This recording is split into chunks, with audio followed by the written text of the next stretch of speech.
Hey guys, welcome to this session on how can a non-technical person become data scientist by Intellipaat. Data science is one of the hottest job opportunities right now. However, becoming a data scientist is something that is considered to be a really difficult task. Because of that, many people don't even try to understand what data science is and how it can help you significantly in your current profession. Data science is everywhere. Data science basically works on data and allows you to extract insights out of the data. Now, if you know a little bit of data science or are on your way to learn data science, then that could be really beneficial for the job that you are doing right now. Any job that you're performing needs access to some kind of data, and you can turn that data into some sort of an insight, some information which can help you guide your company or your product's future decisions.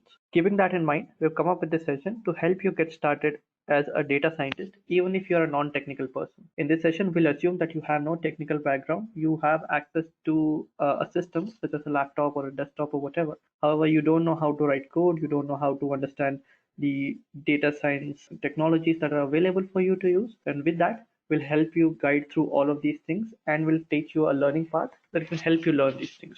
Let's get started with that. But before we do, we'd like to ask you to subscribe to our channel and click on the notification bell icon to never miss another update. Also click on the like button if you liked the video, and in the comment section down below, please put down any further topics that you would like for us to cover in future. Also, if you would like access to this presentation, you can mention it in the comment section below. Our team will reach out to you and help you get that. The code samples can also be made available in case there are any, and you can ask for that in the comment section below as well. Now let's take a look at the agenda to see what we'll be covering in this session. We will begin by taking a look at what is data science. Since that is the thing that we are going to be covering, we need to firstly make sure that we understand and that we are all on the same page in understanding what is data science. Then we'll take a look at companies that are hiring data scientists. This is to show you that data science is not just some off field right now. Many companies regarding that deal with different kinds of products deal with data science. So it's not just something that only tech companies are using, but many companies, maybe government organizations, and a whole wide spectrum of people are using data science. Then we'll take a look at the skills in data science. This is especially important when we're trying to understand how you can get started with data science.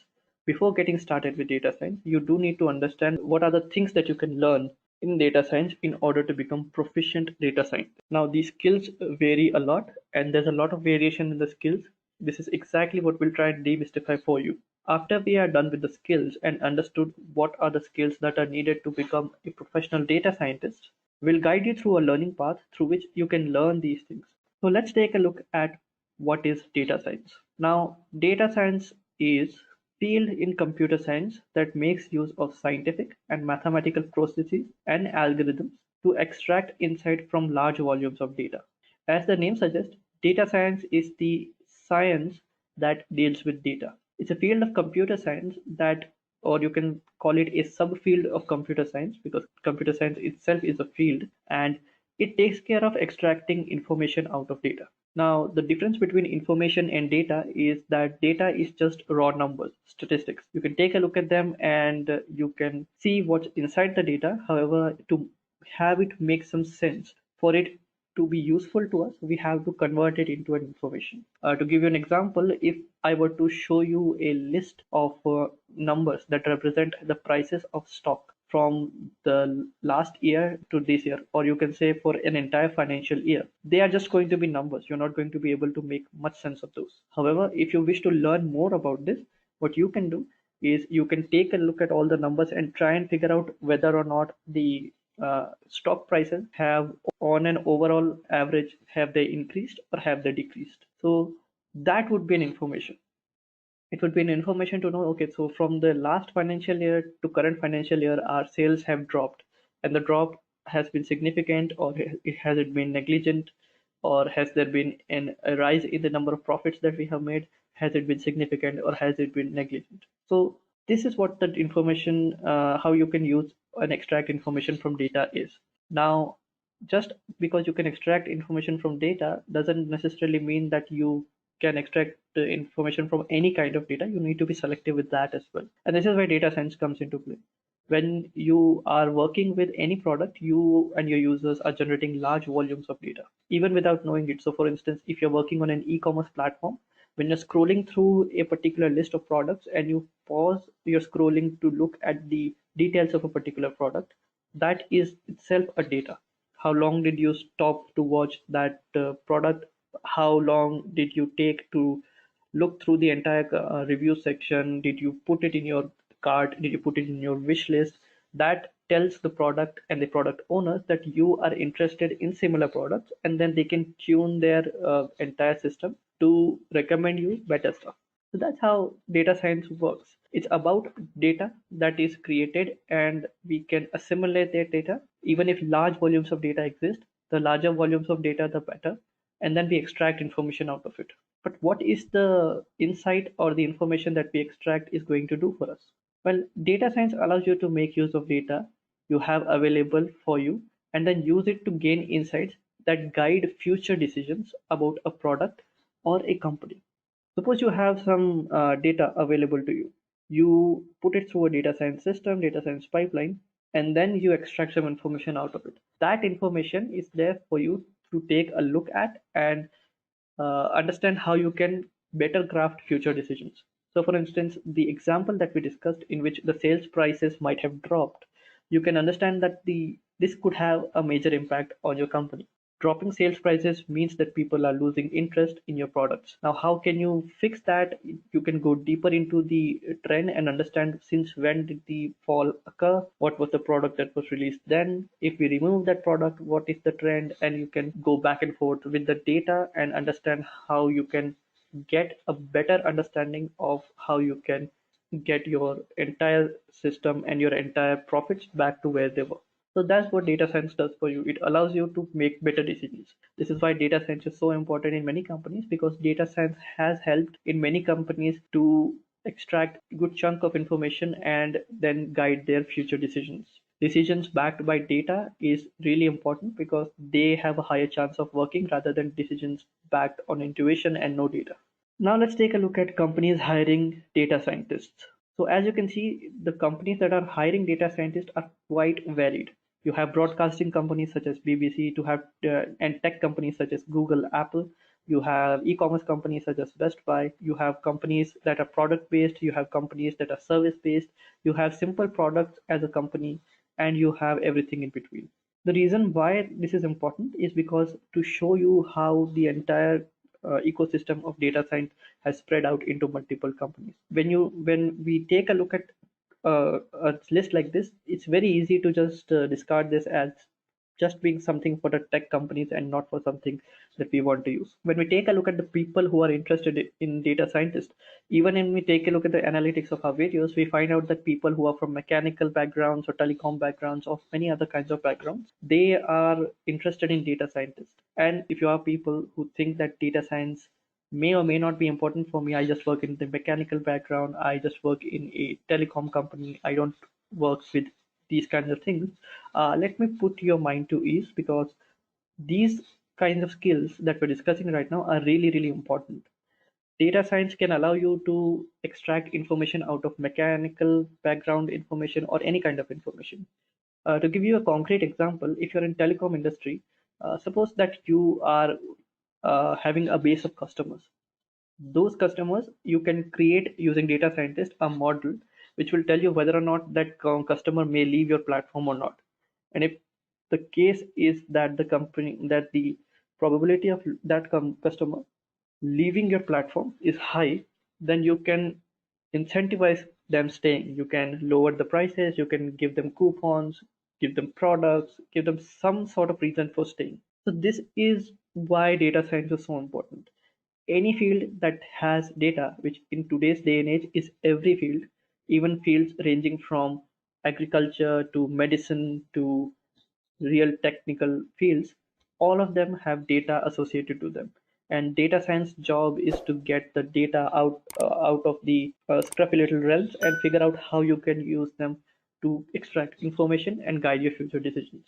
So that's how you can learn these things. Take a look at the skills that you need in order to become a data scientist.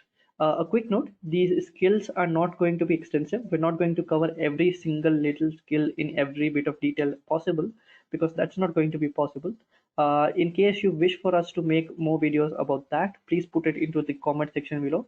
And also like the video if you like our content and click on the subscribe button to never miss another update. Also click on the notification bell icon to be notified when we upload a new video.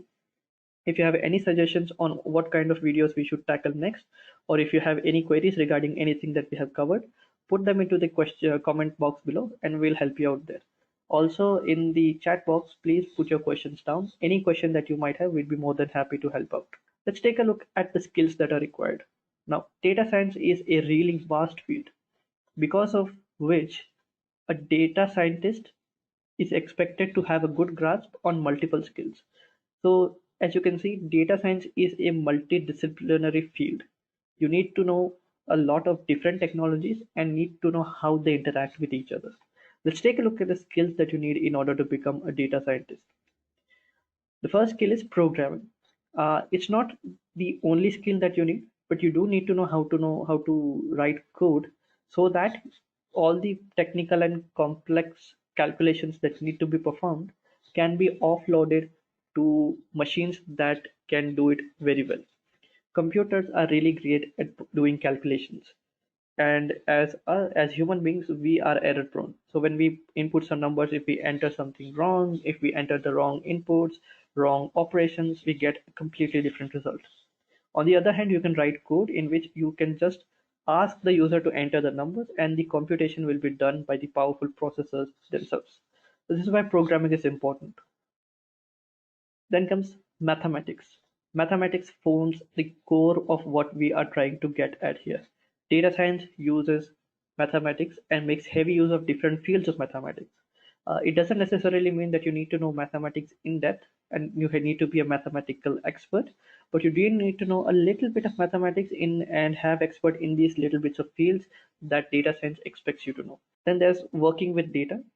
As data science is a skill that needs for you to work with data, that means you need to have understanding of how you can deal with data that is incorrect, corrupted data, how you can take a look at data from multiple sources, combine them, and so on. And finally, there's deployment. Once you have built your data science model, you need to be able to help either the people who take care of deployment, or you need to be responsible for the deployment of the model yourself. Now, again, these are the skills that you need. There are many other skills that you might need also, but these are the core skills, core skills set that is expected from a data scientist. Now, let's discuss these fields one by one in more detail. So let's take a look at that. All right, guys. So let's take a look at programming languages that you need to know.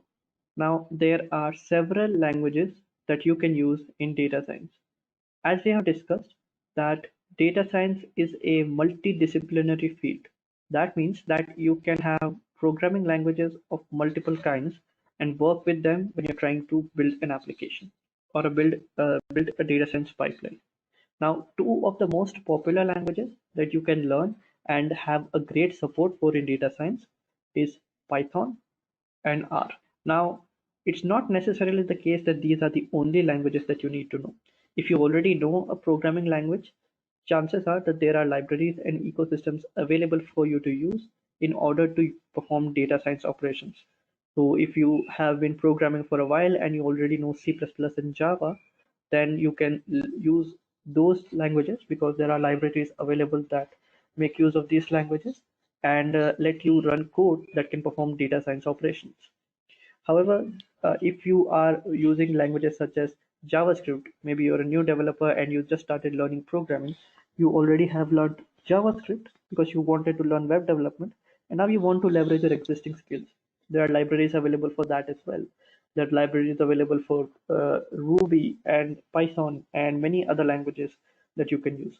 But the reason why Python and R are so popular is because Python is a general purpose programming language. It can be used to do multiple things and it is really easy to learn and understand. This is why many people like to get started with Python.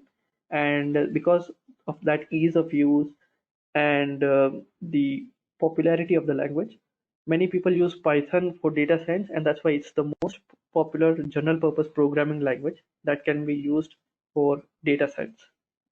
Then there's R. R is usually used in academic fields. If you're a research student and you are working on a research project where you're trying to use data science to prove certain hypotheses, R is really the kind of tool that you would want to use.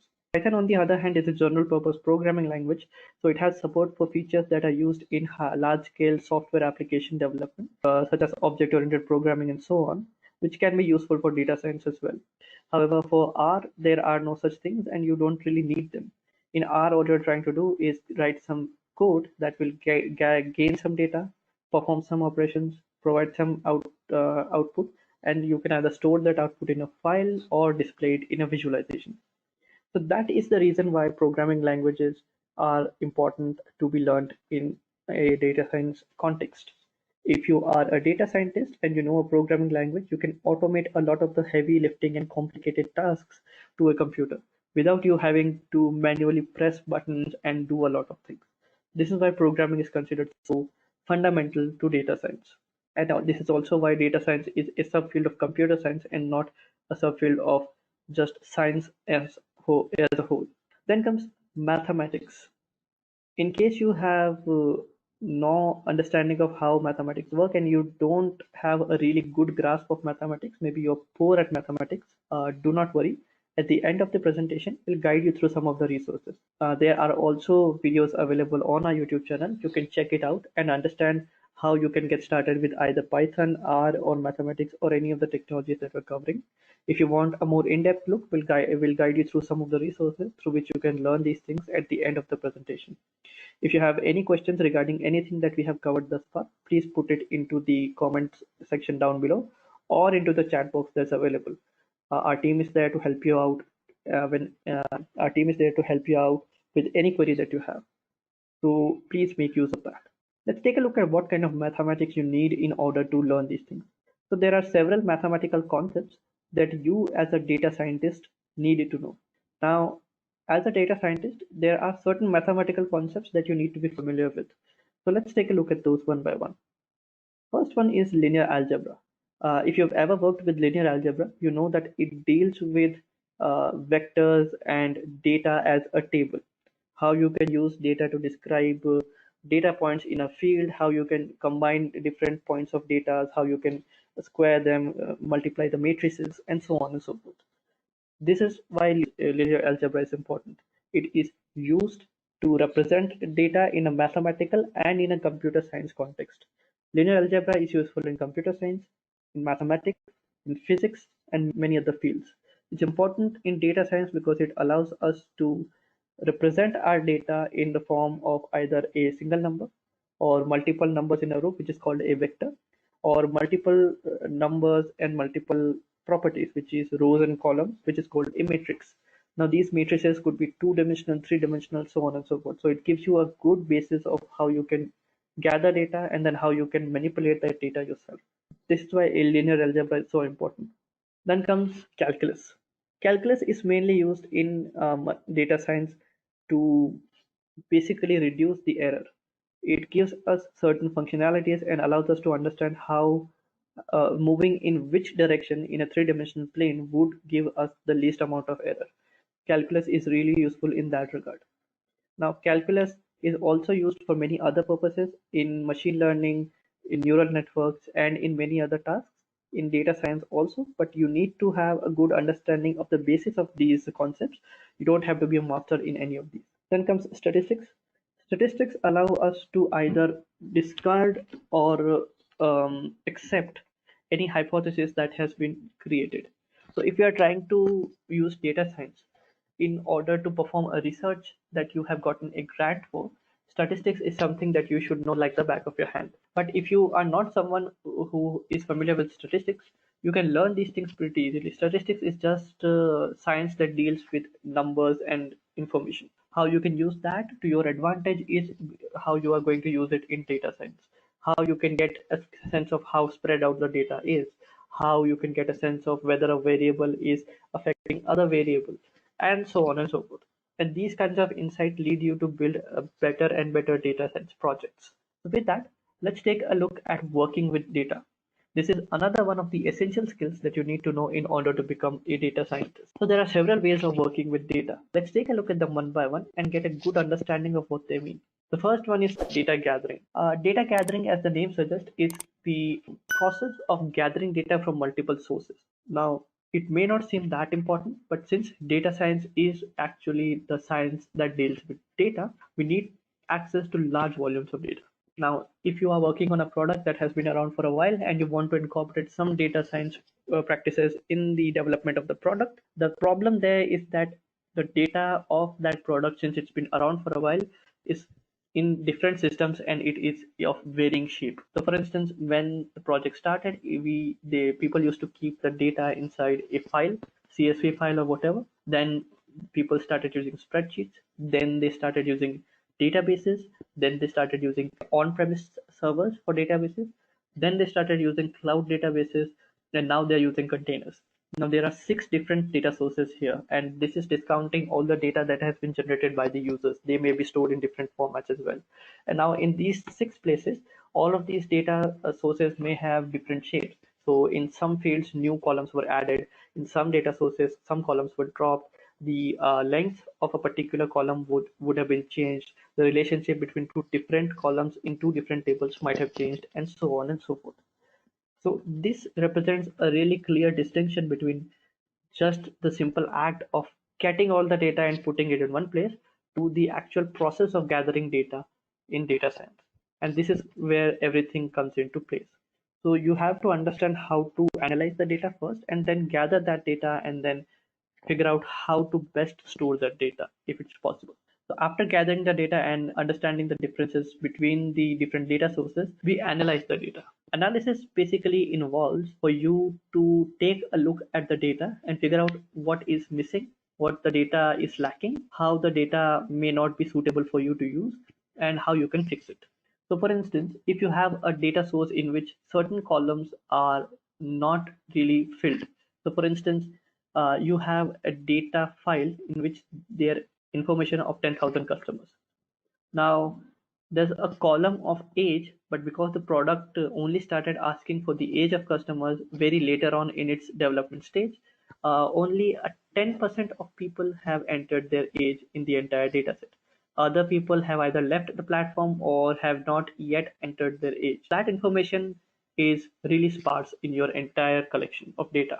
Only 10% of the entire 10,000 people have given you that data, and maybe you can't use it. On the other hand, if it would have been the other way around and 90% people have given you the data but 10% haven't, what you can do is either drop the customers from the database that do not contain that information. That won't reduce your data to a significant degree. You can use certain strategies by either filling all the empty columns with 1, with 0, with the mean of the entire column, or so on and so forth. So there are several ways of dealing with this. Analyzing data also means that you take a look at outliers to figure out whether or not some data is extremely large or extremely small and doesn't make sense for your entire column. So for instance, if for the age column someone had filled -25, that means that that data is invalid. No person is going to be of the age -25. Similarly, if someone had entered 257, that was also a ridiculously large number, and you need to deal with that as well. That comes and other kinds of data comes with their own challenges as well, such as date fields from multiple time zones are collected, and everyone has their own way of writing dates. So for instance, somewhere people write months before the day, so somewhere people write days before the months, and so on. So you need to standardize all of that. To understand all of these problems, you need to firstly analyze the data. And then comes data visualization. After gathering the data, analyzing the data, fixing the data, that comes visualization. Visualization is really important when you're trying to learn new things about the data, especially if the data set is large. We as human beings have only so much brain capacity. We can't keep into our heads a long list of data, especially if the list of data is so varying. And even if we can keep the list of data in our head, we can't make heads or tails of it.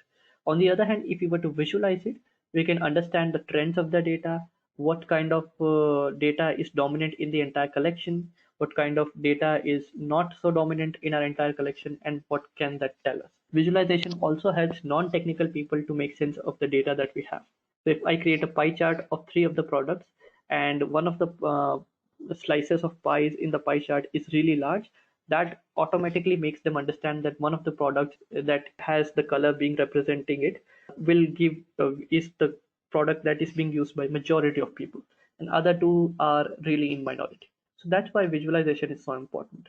Visualization also helps us in order to extract useful information out of it and then use that information to further our goal of extracting insights. Then comes data modeling. If you've ever heard of data modeling, you may have heard of things such as creating a machine learning model, creating a data science model, and that's exactly what data modeling is. Modeling basically means that you take the data that is available for you and you create a model out of it. A model is a system that has an understanding of the data that you have.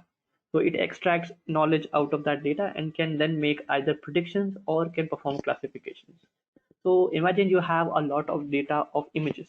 Your customers like taking a lot of images. You are an image platform. Now what you want to do is you want to create a platform in which when people take their photos and upload it, they are automatically tagged. This is the feature that was implemented by Facebook. So if you are a person who wants to just click a photo, upload it on the internet, and you want the platform to just tag all the friends that appear in that photo automatically, you can do so on Facebook. Now to create that, you need access to a lot of image data. You need access to a really good computer system that can take care of processing that image data. And then you can model a particular system on that data and then create certain rules and figure out how you can tag people and identify people and then tag them in a photo. Now, this is a really oversimplified view of what is happening underneath the hood. It's very, very complicated because it's a really complicated task to perform. However, after performing those tasks, these are the basic steps. So this is what things that you need to understand when you're handling data. You need to be able to gather the data, analyze the data, visualize the data, and modeling the data. Now, again, these tasks seem ginormous and really difficult to understand. Many people quit at these points because they think that it's really difficult for them to learn and they would have no use of it. Again, data science is used in all fields, so you can take a look at the skills that you need and you can use these skills one by one. You don't need to be an expert in all of those to make any meaningful changes. After that, after learning these things, you also need to learn deployment. So there are several ways of deploying a model. Deployment basically means you make your model available for public use. If I'm trying to create a machine learning model, I want that model to be able to use in real world. So for in real world, for example, if I have created a model of data science using data science techniques, using gathering a lot of data, and I deploy that to the real world, now what I want is for people to send some information to it and it will return back a response. For instance, what it can do is that it can gain some information about the last 5 days of temperature and the geographical location, which is the latitude and the longitude of your place. And what it can do is then calculate the temperatures for the next 5 days and return that information to you. So you can deploy it using two ways. First is cloud deployment. Many cloud service providers such as Amazon Web Services, Google Cloud Platform, and Microsoft Azure have their own systems for creating machine learning models which can be deployed with a single click. AWS, for example, has AWS SageMaker, and there are many other platforms available as well. These are the only ones that we are mentioning, but these are not the only ones that are available. So you can use those. Google makes extensive use of its cloud platform in order to leverage high computing capabilities and deploy models that can perform really complicated tasks.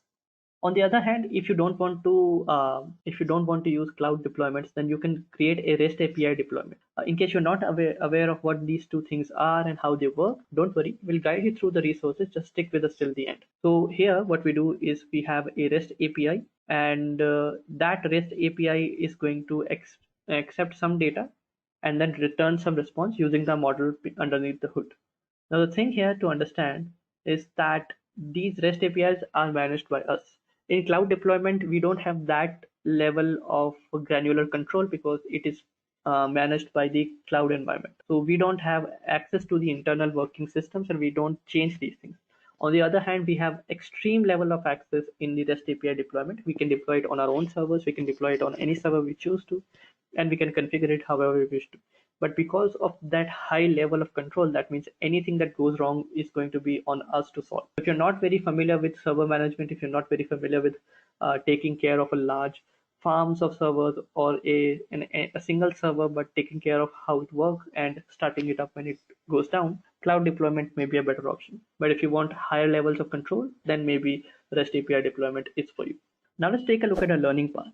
So the learning path goes like this. If you're trying to gain the data science skills that we have discussed, if you are completely unskilled and you have no idea how to get started, this is the learning path that we would recommend. Firstly, learn programming. Any programming language would do. We do recommend that if you have not learned a programming language or are looking for a challenge, learn Python.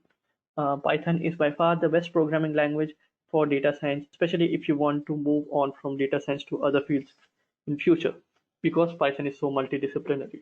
After learning programming, and you don't have to be an expert, you just need to learn the basics of how you can write a simple script that can automate a few things in your entire system, and you can use that.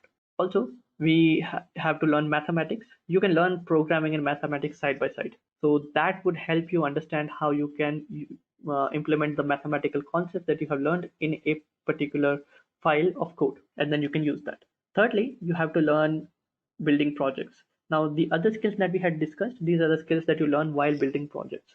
So while you're building a project, you gain access to some data. After gathering that data, you can get the data of some websites as well, such as Kaggle or UCI machine learning platform or many others. After gaining access to the data, then you clean it, you analyze it, visualize it, modify it, and create a model out of it. You can also participate in hackathons that are arranged by online competitive platforms such as Kaggle or HackerEarth or many other kinds of platforms, in which you can show off your skills of data science and you can gain prizes and experience. Finally, getting certified is really important. Once you get certified, because there are so many people out there who are looking for a data science job, you getting certified means that you actually have a certificate that can tell the employee or the employer that you have the necessary skills needed to become a data scientist. These certifications are only given out to people who have actually passed a test, and that test is really rigorous, that tests them on their skills. If they possess the skills, then they are given that certificate, and that helps them stand out of the crowd that has applied for a particular position. After that, you're free to apply for the jobs. Now, these are the kinds of things that you would have to learn on your own. However, these are really important to understand. So how do you learn these things? How do you go about learning these technologies? How do you go about reading about these things, and how you can go about assimilating all of these technologies and topics that we have learned thus far and get certified on those? By then, thank you so much for joining us.